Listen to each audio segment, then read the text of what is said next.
அனைவருக்கும் வணக்கம். நம்ம டெய்லி பார்த்திங்கன்னா நியூஸ் பேப்பர் தினத்தந்தி நியூஸ் பேப்பரில் என்னெல்லாம் நியூஸ் கொடுத்துருக்காங்க அப்படின்னு சொல்லிட்டு டெய்லி கரண்ட் அஃபேர்ஸில் பார்த்துட்ருக்கோம் இல்லையா. ஸோ இன்றைக்கி டேட்டில் 28/2/2025 அன்றைக்கி என்னெல்லாம் வந்துட்டு நியூஸ் பேப்பரில் வந்திருக்கு அப்படின்னு சொல்லிட்டு தான் பார்க்க போகிறோம்.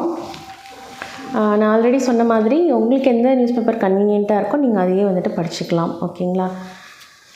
ஓகே, ஃபஸ்ட்டு நியூஸ் என்ன கொடுத்துருக்காங்க அப்படின்னு பார்த்தீங்கன்னா, தமிழ்நாட்டில் மாநகராட்சி பஞ்சாயத்துகளில் மாற்றுத்திறனாளிகளுக்கு நியமன பதவி சட்ட திருத்தம் வருகிறது அப்படின்னு சொல்லி நம்ம முதலமைச்சர் அவர்கள் மு.க. ஸ்டாலின் அவர்கள் வந்துட்டு தெரிவித்திருக்கிறாரு அப்படின்னு சொல்லியிருக்காங்க. ஸோ என்ன சொல்லியிருக்காரு அப்படின்னு பார்த்தீங்கன்னா, தமிழ்நாட்டில் மாநகராட்சி பஞ்சாயத்துகளில் மாற்றுத்திறனாளிகளுக்கு நியமன பதவி வழங்கப்படும் என்றும் இது தொடர்பான சட்ட திருத்தம் சட்டமன்றத்தில் கொண்டு வரப்படும் என்றும் முதலமைச்சர் மு.க. ஸ்டாலின் தெரிவித்துள்ளார் அப்படின்னு சொல்லியிருக்காங்க.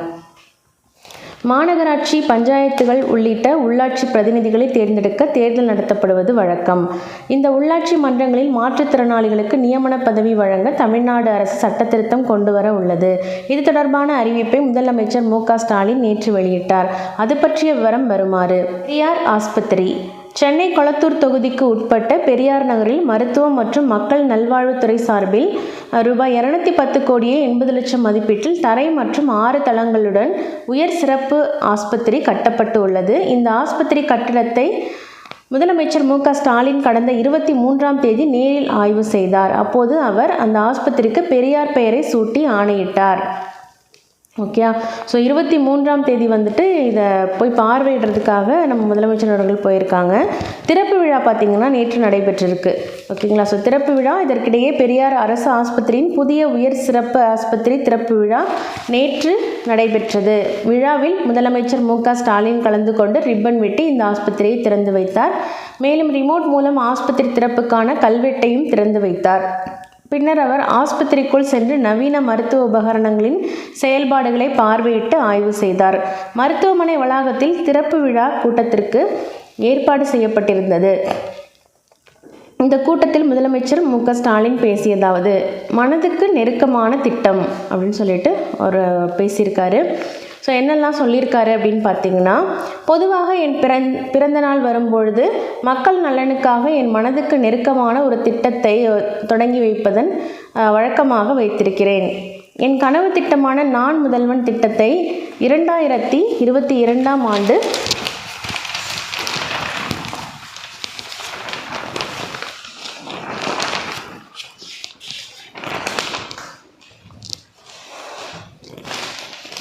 நான் முதல்வன் திட்டத்தை 2022ஆம் ஆண்டு தொடங்கினோம். அந்த கனவு திட்டம் நனவாகி இதுவரை 41 லட்சம் பேருக்கு பயிற்சி கொடுக்கப்பட்டு அவர்களில் 2.6 லட்சத்துக்கும் மேற்பட்டோர் முன்னணி நிறுவனங்களில் உயர் பதவிகளுக்கு சென்றிருக்கிறார்கள். 2023ஆம் ஆண்டில் விளிம்பு நிலை மக்கள் நலனுக்காக மனித கழிவை மனிதனை அகற்றும் அவலநிலை மாற்ற அதற்குரிய கருவிகளை தந்து பணியாளர்களையே தொழில் முனைவோர்களாக மாற்றும் திட்டத்தை அறிவித்தேன். 2024ஆம் ஆண்டில் சென்னை மக்களின் குடிநீர் தேவையை தீர்த்து வைக்க நெம்மேலி கடல் நீரை குடிநீராக்கும் நிலையத்தை திறந்து வைத்தேன். ஓகேங்களா. ஸோ இதெல்லாம் வந்துட்டு இம்பார்ட்டண்டான பாயிண்ட்ஸ் தான். ஓகேங்களா. ஸோ இப்போது நடப்பு ஆண்டில் வந்துட்டு இப்போது டிஎம்கே ஆட்சி தான் இருக்குது அப்படிங்கிறதுனால கண்டிப்பாக இந்த கொஷின்ஸ்லாம் கேட்குறதுக்கான வாய்ப்புகள் இருக்குது. ஓகேங்களா. ஸோ 2022 தான் வந்துட்டு நான் முதல்வன் திட்டம் வந்துட்டு அவருடைய பர்த்டே அப்போது அந்த டைமில் திறந்து வச்சு தான் அவர் வந்துட்டு சொல்லியிருக்காரு இல்லையா. ஸோ அந்த டைமில் என்னெல்லாம் அடுத்தடுத்த வருஷம் என்னெல்லாம் பண்ணியிருக்கேன் அப்படின்ற மாதிரி அவர் கொடுத்துருக்காரு. ஸோ அடுத்ததான் 2023 விளிம்பு நிலை மக்கள் நலனுக்காக மனித கழிவை மனிதர்களை அகற்றும் அவர்களையே மாற்றுவதற்காக பணியாளர்களை வந்துட்டு முனைவோர்களாக மாற்ற ஒரு திட்டத்தையும் வந்து கொண்டு வந்திருக்கிறது தான் அவர் வந்து குறிப்பிட்டிருக்காரு. அதே மாதிரி 2024ஆம் ஆண்டில் மக்களுடைய குடிநீர் பிரச்சனையை தீர்த்து வைக்கிறதுக்காக நெம்மேலி கடல் நீரை குடிநீராக்கும் நிலையத்தை திறந்து வைத்தேன் அப்படின்னு சொல்லியிருக்காங்க. இந்த ஆண்டு நமது கொளத்தூர் தொகுதியில் மாபெரும் ஆஸ்பத்திரியை கட்டி எழுப்பியுள்ளோம். நான் வாரத்திற்கு ஒரு முறை எப்படியும் கொளத்தூருக்கு வருவேன். அப்போது நிச்சயம் இந்த ஆஸ்பத்திரிக்கு வராமல் செல்ல மாட்டேன். மாற்றுத்திறனாளிகளுக்கு நியமன உதவி. எல்லா பிறந்த நாளுக்கும் ஒரு திட்டத்தை அறிவிப்பேன் என்று சொன்னீர்களே, இந்த பிறந்த நாளுக்கு என்ன திட்டம் அறிக்கப் போகிறீர்கள் என்று நீங்கள் கேட்கலாம். மகிழ்ச்சியான இந்த தருணத்தில் மனநிறைவுடன் ஒரு திட்டத்தை அறிவிக்கிறேன். மாற்றுத்திறனாளி சகோதர சகோதரிகளுக்கு அதிகாரத்தில் பங்களிக்க அவர்களின் பிரதிநிதித்துவத்தை உறுதிப்படுத்த ஒரு அறிவிப்பை வெளியிடுகிறேன். கூறுகிறேன். எல்லா உள்ளாட்சி அமைப்புகளிலும், அதாவது மாநகராட்சி பஞ்சாயத்துகளில் மாற்றுத்திறனாளிகளுக்கு என உரிய பிரதிநிதித்துவம் வழங்கப்படும். மாற்றுத்திறனாளிகளுக்கு உள்ளாட்சி மன்றங்களில் நியமன முறையில் உரிய பிரதிநிதித்துவம் வழங்கும் வகையில் தமிழக நகர்ப்புற உள்ளாட்சி அமைப்புகள் சட்டம் 1998, தமிழக ஊராட்சிகள் சட்டம் 1994 ஆகியவற்றில் வருகிற சட்டமன்ற கூட்டத்தொடரில் உரிய சட்ட திருத்தம் கொண்டு வரப்படும் அப்படின்னு சொல்லியிருக்காரு. இதன் மூலம் உள்ளாட்சி அமைப்புகளில் மாற்றுத்திறனாளிகள் இடம்பெறுவது உறுதி செய்யப்படும். அவர்களின் குரல் உள்ளாட்சி அமைப்புகளிலும் ஒலிக்கும் அப்படின்னு சொல்லியிருக்காங்க. ஓகேங்களா?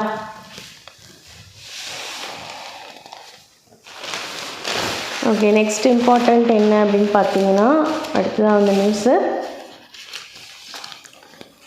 இளைஞர்கள் புரிந்து கொள்ள வேண்டும். இந்திய ஆதிக்கத்தால் 25க்கும் மேற்பட்ட தாய்மொழிகள் சிதைந்து விட்டன அப்படின்னு சொல்லிட்டு முதலமைச்சர் மு.க. ஸ்டாலின் அவர்கள் வந்துட்டு அறிக்கை வெளியிட்டிருக்காரு.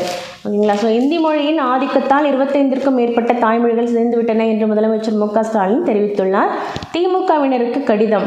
இந்தி திணிப்பை என்றும் எதிர்ப்போம் என்று தலைப்பில் திமுக தலைவரும் முதலமைச்சருமான மு.க. ஸ்டாலின் திமுகவினருக்கு தொடர்ந்து கடிதம் எழுதி வருகிறார். அந்த வகையில் அவர் நேற்று வெளியிட்ட கடித வடிவிலான அறிக்கை கூறியிருப்பதாவது: பெரியார், அண்ணா, கருணாநிதி வழியிலான திராவிட இயக்கம் ஆதிக்க மொழியின் படையெடுப்பை முறியடித்து தமிழை பாதுகாக்கும் அரணாக நிகழ்கிறது.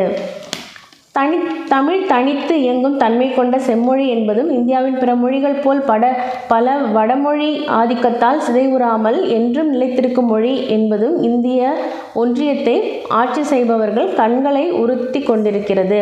தமிழ் என்னும் கோட்டைக்குள் ஓட்டை போட்டு நுழைய நினைக்கும் இந்திய சமஸ்கிருத திணிப்பை அன்று முதல் இன்று வரை தடுத்து விரட்டும் காவலர்களாக திராவிட இயக்கத்தினர் திகழ்கின்றனர்.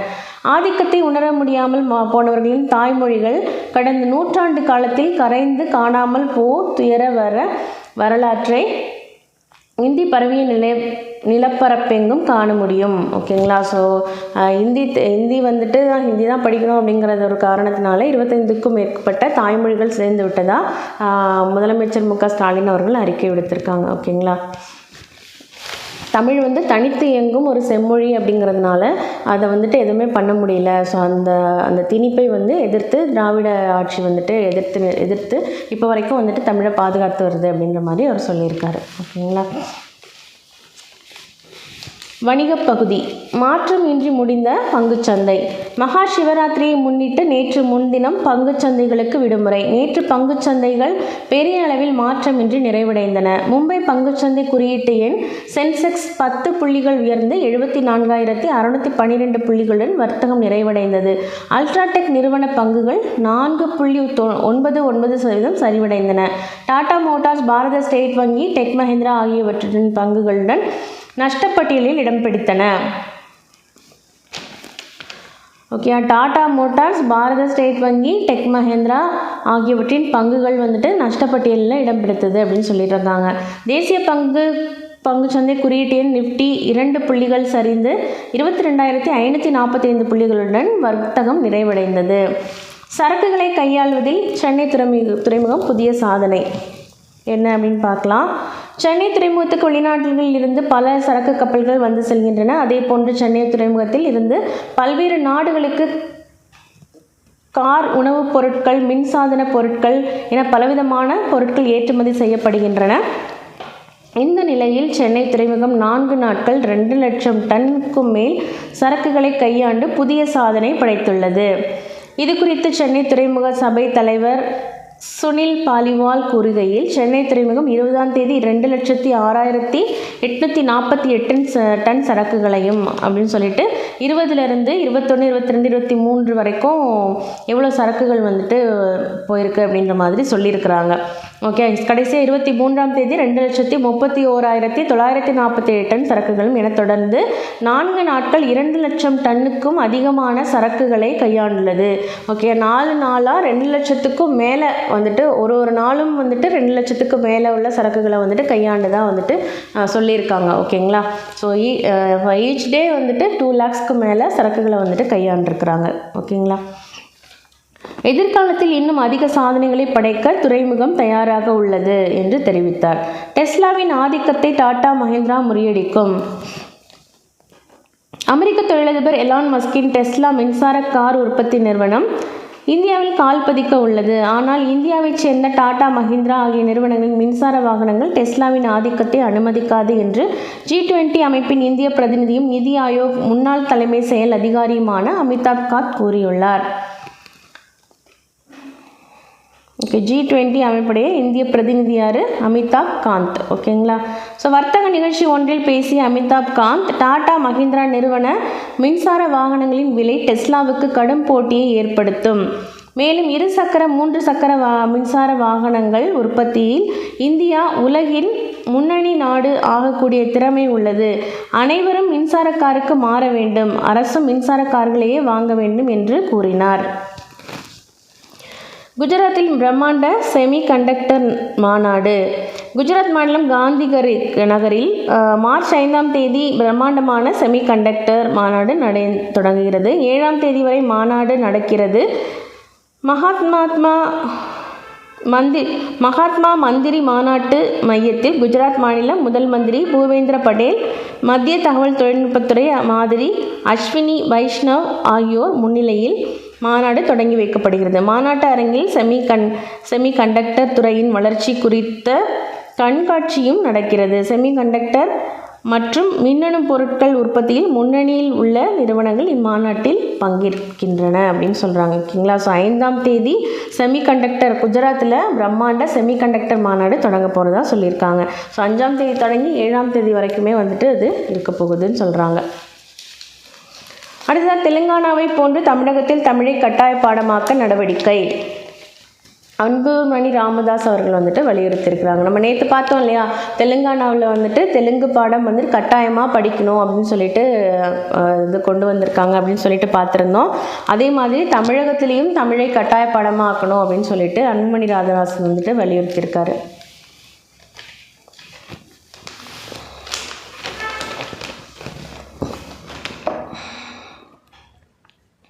தமிழ்நாட்டு வீட்டு வசதி வாரியம் சார்பில் ரூபாய் 776 கோடியில் குடியிருப்புகள். முதலமைச்சர் மு.க. ஸ்டாலின் திறந்து வைத்தார்.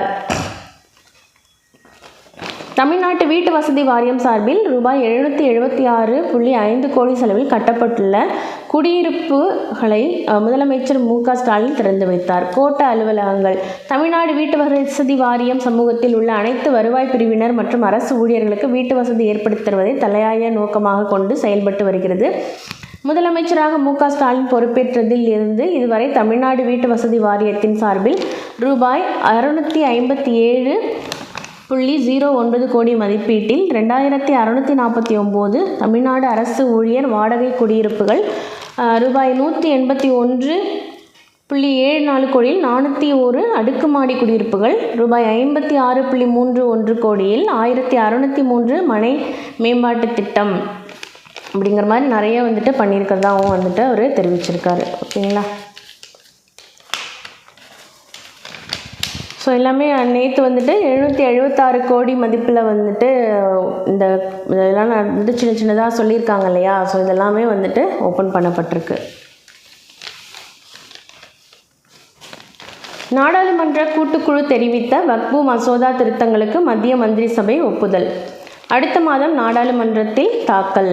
ஓகே.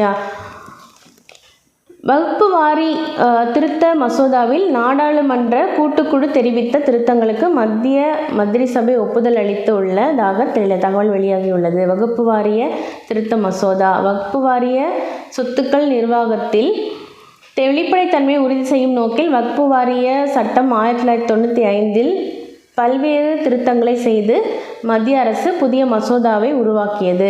வக்பு சொத்துகள் தவறாக பயன்படுத்தப்படுவதை தடுப்பதோடு அவற்றை பதிவு செய்வதை நெறிப்படுத்துவதையும் இந்த மசோதா நோக்கமாக கொண்டுள்ளது அப்படின்னு சொல்லியிருக்காங்க.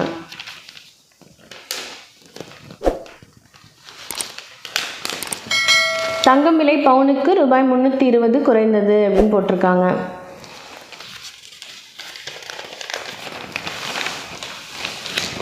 ஓகே. அடுத்ததாக இந்தியாவின் தேசிய மனசாட்சியை மகா கும்பமேளா வலுப்படுத்தியுள்ளது அப்படின்னு சொல்லி பிரதமர் நரேந்திர மோடி அவர்கள் வந்துட்டு தெரிவிச்சிருக்காரு. ஸோ நம்ம பார்த்தோம் இல்லையா, டே பிஃபோர் எஸ்டர்டே வந்துட்டு கும்பமேளா வந்துட்டு முடிஞ்சுது அப்படின்னு சொல்லிட்டு பார்த்துருந்தோம். மகா சிவராத்திரியோட முடிஞ்சுது அப்படின்னு சொல்லிட்டு பார்த்துருந்தோம். ஸோ அது விஷயமாக வந்துட்டு என்ன சொல்லியிருக்காங்க அப்படின்னு நம்ம பிரதமர் மோடி அவர்கள் என்ன சொல்லியிருக்காங்க அப்படிங்கிறது தான் வந்துட்டு கொடுத்துருக்காங்க. மகா கும்பமேளா நேற்று முன்தினம் நிறைவுற்றதையொட்டி பிரதமர் நரேந்திர மோடி அது தொடர்பாக வெளியிட்டுள்ள அறிக்கையில் கூறியிருப்பதாவது: பிரயாக்ராஜுக்கு இவ்வளவு பக்தர்கள் வருவார்கள் என்பதை எவரும் கற்பனை செய்யவில்லை இல்லையா. ஸோ நம்ம அவ்வளோ பேர் வருவாங்க அப்படின்றது யாருமே கற்பனை செய்ய முடியாத ஒரு விஷயந்தான். கும்பமேளாவில் முந்தைய அனுபவங்கள் அடிப்படையில் பக்தர்கள் வருகையை நிர்வாகம் மதிப்பீடு செய்தது. ஒற்றுமையின் மகா கும்பமேளாவில் பங்கேற்றவர்களின் எண்ணிக்கை அமெரிக்க மக்கள் தொகையை விட சுமார் 2 மடங்கு அதிகமாகும்.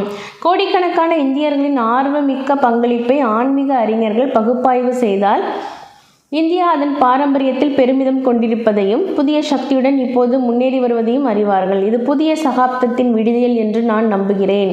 இது புதிய இந்தியாவின் எதிர்காலத்தை பதிவு செய்யும். ஓகேங்களா. ஸோ இந்த லைன்ஸ்லாம் இம்பார்ட்டண்ட். ஓகேங்களா.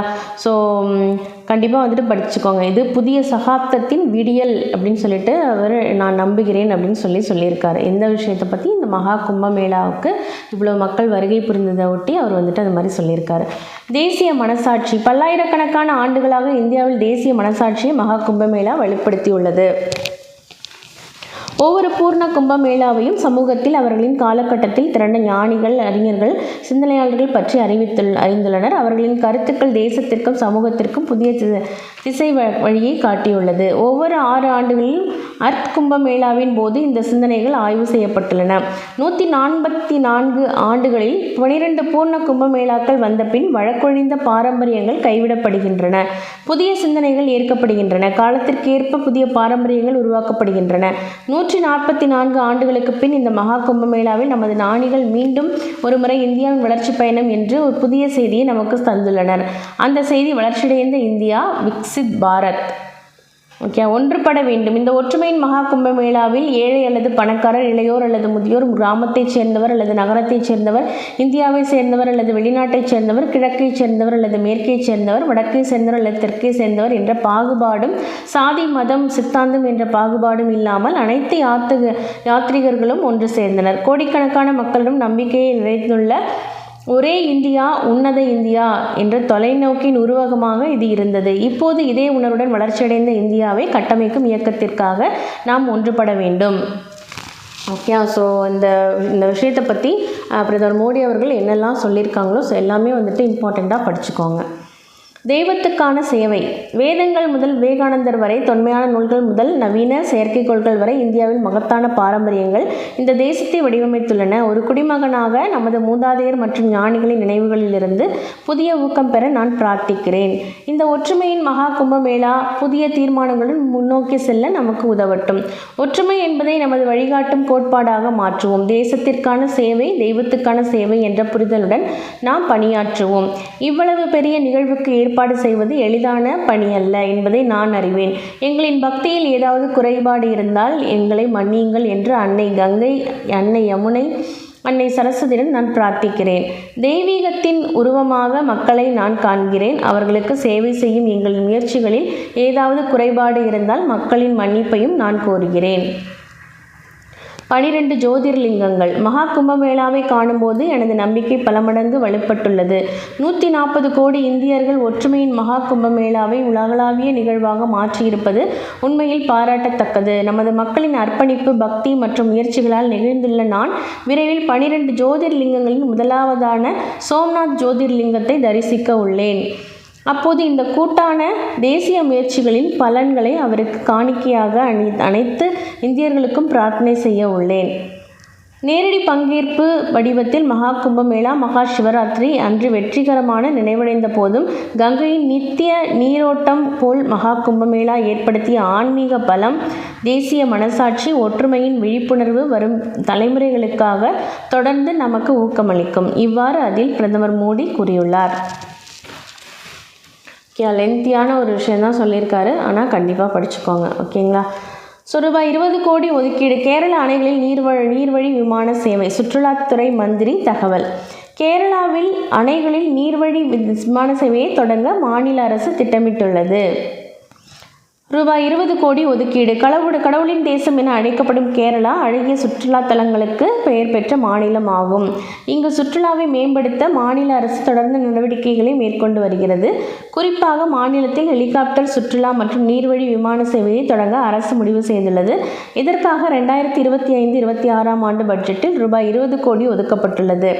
இதைத் தொடர்ந்து மாநிலத்தின் அணைகள் மற்றும் காயல்களில் நீர்வழி விமான சேவை தொடங்க திட்டமிட்டு உள்ளதாக மாநில சுற்றுலாத்துறை மந்திரி முகமது ரியாஸ் கூறியுள்ளார்.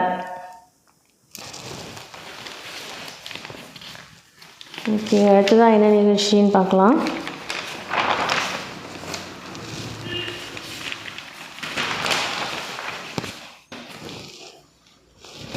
புதிய குடியுரிமை திட்டத்தின் கீழ் இந்திய மாணவர்களை அமெரிக்க நிறுவனங்கள் பணியமர்த்தலாம். ஓகே, ட்ரம்ப் வந்துட்டு சொல்லியிருக்காரு. என்ன சொல்லியிருக்காருன்னா, புதிய குடியுரிமை திட்டத்தின் கீழ் இந்திய மாணவர்களை அமெரிக்க நிறுவனங்கள் பணியமர்த்தலாம் என்று ட்ரம்ப் தெரிவித்துள்ளார். கோல்டு கார்டு திட்டம். வெளிநாட்டு முதலீட்டாளர்கள் அமெரிக்காவில் நிரந்தரமாக வசிப்பதற்கு கோல்டு கார்டு என்ற திட்டத்தை ஜனாதிபதி ட்ரம்ப் அறிவித்துள்ளார். $5 மில்லியன் கொடுத்து இந்த கோல்டு கார்டை பெற்றுக்கொள்ளலாம். சுமார் 43 கோடி. ஓகேங்களா. ஸோ அந்த கொடுத்து கோல்டு கார்டை பெற்றுக்கலாம். கோல்டு கார்டுகளின் விற்பனை 2 வாரங்களில் தொடங்கும் என்று தெரிவிக்கப்பட்டுள்ளது. இந்த நிலையில் இந்த புதிய குடியுரிமை திட்டத்தின் கீழ் திறமையான இந்திய மாணவர்களை அமெரிக்க நிறுவனங்கள் பணியமர்த்தலாம் என்று ட்ரம்ப் தெரிவித்துள்ளார். இது குறித்து அவர் கூறியதாவது: இந்தியாவில் தொழிலை தொடங்குகின்றனர்.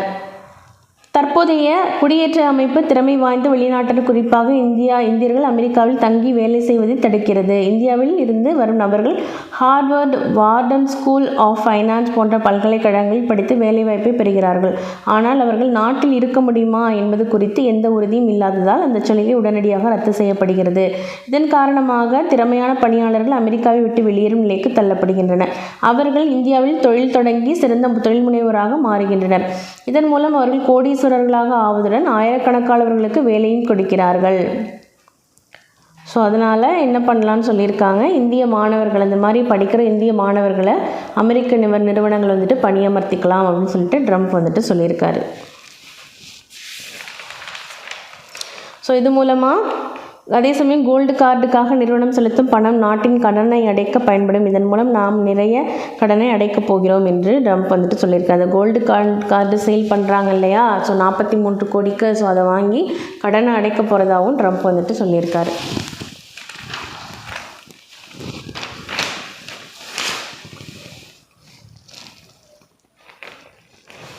மார்ச் மாதம் முழுவதும் அனைத்து சனிக்கிழமைகளிலும் பத்திரப்பதிவு அலுவலகங்கள் செயல்படும். பதிவுத்துறை அறிவிப்பு.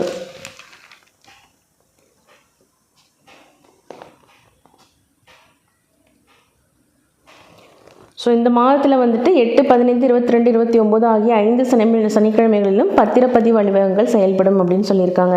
மார்ச் மாதம் என்பதால் வங்கிகள் மற்றும் தனியார் நிறுவனங்கள் தங்களது கணக்குகளில் நிறைவு செய்வார்கள். எனவே மார்ச் மாதம் முழுவதும் வரும் சனிக்கிழமைகளில் காலை 10 மணி முதல் மாலை ஆவணங்கள் பதிவு முடியும் வரை பத்திரப்பதிவு அலுவலகம் செயல்பட உள்ளது. மேலும் விடுமுறை நாளில் ஆவணப்பதிவிற்கு கூடுதல் கட்டணம் சேர்த்து வசூலிக்கப்படும். இவ்வாறு அதில் கூறப்பட்டுள்ளது. ஸோ அந்த நாளில் வந்துட்டு கூடுதலான கட்டணம் வந்துட்டு வசூலிக்க போகிறதாகவும் சொல்லியிருக்கிறாங்க பத்திரப்பதிவுக்கு. கல்வி நிலையங்களில் சாதி பெயர் நீக்குவது குறித்து விளக்கம் அளிக்க அரசு அவகாசம் கேட்பது ஆச்சரியமாக உள்ளது அப்படின்னு சொல்லிட்டு ஹைகோர்ட் கருத்து தெரிவிச்சிருக்கிறாங்க. பள்ளி, கல்லூரி உள்ளிட்ட கல்வி நிலையங்களில் உள்ள சாதி பெயரை நீக்குவது தொடர்பாக தன் நிலைப்பாட்டை தெரிவிக்க அரசு அவகாசம் கேட்பது ஆச்சரியமாக உள்ளது என்று சென்னை ஹைகோர்ட் கருத்து தெரிவித்துள்ளது. ஓகேங்களா. ஸோ பரந்தூர் விமான நிலைய நிலப்பிரச்சனையை தமிழக அரசு தான் சமாளிக்க வேண்டும். மத்திய மந்திரி ராம்மோகன் நாயுடு பேட்டி. சென்னை விமான நிலையத்தில் தொடங்கப்பட்டு உள்ள உதான் யாத்ரி கஃபே உணவகத்தில் பயணிகளுக்கு மலிவு விலையில் விநியோகிக்கப்படும் உணவுப் பொருட்கள் சிலவற்றின் விலை வருமாறு: காஃபி, டீ ₹10, தண்ணீர் பாட்டில் ₹10, சமோசா ₹20, ஸ்வீட்டு ₹20. ஓகேங்களா. ஸோ உதான் யாத்ரி கஃபே அப்படின்னு சொல்லிட்டு ஒரு மலிவு விலையில் வந்துட்டு ஒரு கஃபே வந்துட்டு ஓப்பன் பண்ணியிருக்காங்க. எங்கன்னு பார்த்தீங்கன்னா சென்னை விமான நிலையத்தில். பரந்தூர் விமான நிலைய நிலப்பிரச்சனையை தமிழக அரசு தான் சமாளிக்க வேண்டும் என்று மத்திய மந்திரி ராம்மோகன் நாயுடு தெரிவித்துள்ளார். மலிவு விலை உணவு விடுதி இந்திய விமான நிலைய ஆணையம் விமான நிலையங்களில் குறைந்த கட்டண உணவகங்களை திறக்க முடிவு செய்தது. அதன்படி கடந்த டிசம்பர் மாதம் நாட்டில் முதல் முறையாக கொல்கத்தா விமான நிலையத்தில் உதான் யாத்ரி கஃபே திறக்கப்பட்டது. இதையடுத்து இரண்டாவது விமான நிலையமாக சென்னையில் இந்த மலிவு விலை உணவு விடுதியை நேற்று மத்திய விமான போக்குவரத்து துறை மந்திரி ராம்மோகன் நாயுடு சென்னை சர்வதேச விமான நிலையத்தில் தொடங்கி வைத்தார். பின்னர் நிருபர்களிடம் மத்திய மந்திரி ராம்மோகன் நாயுடு கூறியதாவது அப்படின்னு சொல்லிட்டு நியூஸ் கொடுத்துருக்காங்க. ஸோ என்ன அப்படின்னா மத்திய மந்திரி ராம்மோகன் நாயுடு வந்துட்டு உதான் யாத்ரி கஃபே அப்படிங்கிறத சென்னையில் வந்துட்டு ஓப்பன் பண்ணிட்டு வச்சுருக்காரு. ஓகேங்களா. ஸோ இது வந்துட்டு முன்னாடி ஃபஸ்ட்டு எங்கே ஓப்பன் பண்ணியிருக்காங்கன்னா கொல்கட்டாவில், செகண்டாக சென்னையில் ஓப்பன் பண்ணியிருக்காங்க. ஓகேங்களா. இந்தியாவில் 25 மொழிகள் சிதைவு மு.க. ஸ்டாலின் கருத்து சமூகத்தை பிளவுபடுத்தும் முயற்சி. ஸோ மு.க. ஸ்டாலின் வந்துட்டு அவர்கள் வந்துட்டு சொல்லியிருந்ததாக பார்த்தோம் இல்லையா. ஸோ 25 மொழிகளுக்கு மேலே வந்துட்டு சிதைந்து போயிடுச்சு அப்படின்னு சொல்லியிருந்தார் இல்லையா. ஸோ அதுக்கு வந்துட்டு மத்திய மந்திரி அஸ்வினி வைஷ்ணவ் வந்துட்டு குற்றச்சாட்டை வச்சுருக்காங்க. ஸோ இது வந்துட்டு சமூகத்தை வந்துட்டு பிளவுபடுத்தும் ஒரு முயற்சி அப்படின்னு சொல்லியிருக்காங்க. ஓகேங்களா.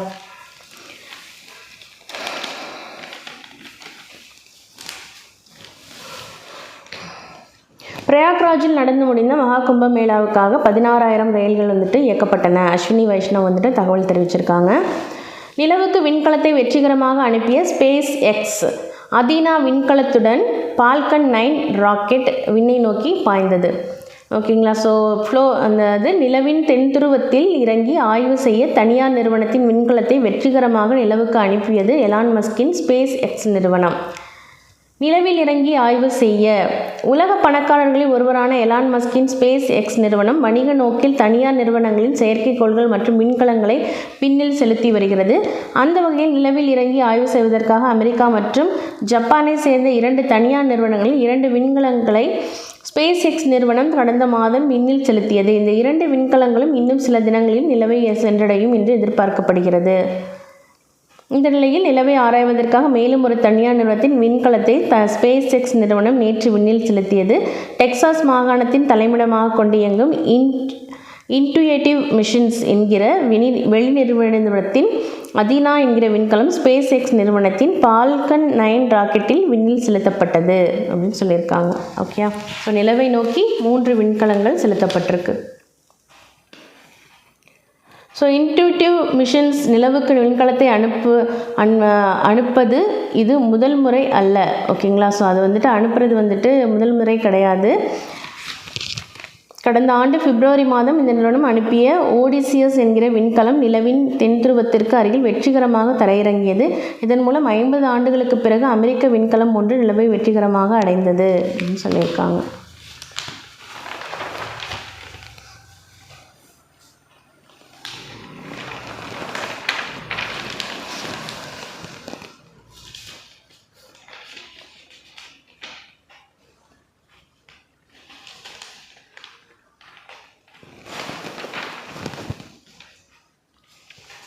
ஓகே. அடுத்ததாக இம்பார்ட்டன்ட் நியூஸ் என்ன அப்படின்னு பார்த்தீங்கன்னா மாற்றுத்திறனாளி வீரர்களுக்கு ஊக்கத்தொகை. தமிழ்நாடு விளையாட்டு மேம்பாட்டு ஆணையம் சார்பில் சென்னை நேரு ஸ்டேடியத்தில் நேற்று நடந்த விழாவில் தேசிய அளவிலான பல்வேறு விளையாட்டுப் போட்டிகளில் பதக்கங்களை வென்று சாதித்த தமிழகத்தைச் சேர்ந்த 44 மாற்றுத்திறனாளி வீராங்கனைகளுக்கு உயரிய ஊக்கத்தொகையாக மொத்தம் ரூபாய் 2.52 கோடி கணக்கான காசோலையை துணை முதலமைச்சர் உதயநிதி ஸ்டாலின் வழங்கினார். அருகில்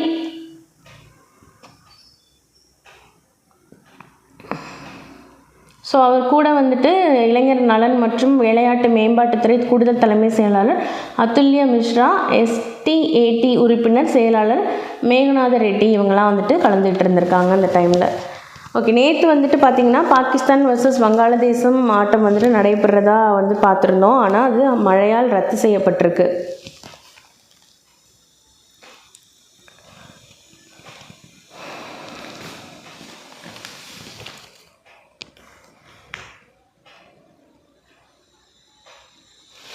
ஓகே. அவ்வளோதான் நமக்கு இன்றைக்கு நியூஸ் வந்துட்டு இம்பார்ட்டன்ட் அவ்வளோதான் முடிஞ்சிருச்சு. ஓகேங்களா.